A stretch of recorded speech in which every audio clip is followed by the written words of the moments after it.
How to refresh data for Sankey chart in Excel. Select the Sankey chart. Select the data. Click on the Create Chart from Selection button. Sankey chart is created with 4 categorical and 1 numerical data columns. Select data by columns. Chart will be updated accordingly.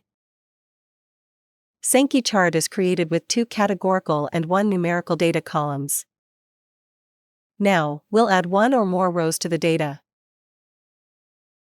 Select the data. You can remove 1 or more rows from the data. Select the data. You can change 1 or more values in the data. Select the data. Following versions of Excel are supported by ChartExpo. We appreciate your business. Thank you. Please remember to subscribe to our channel.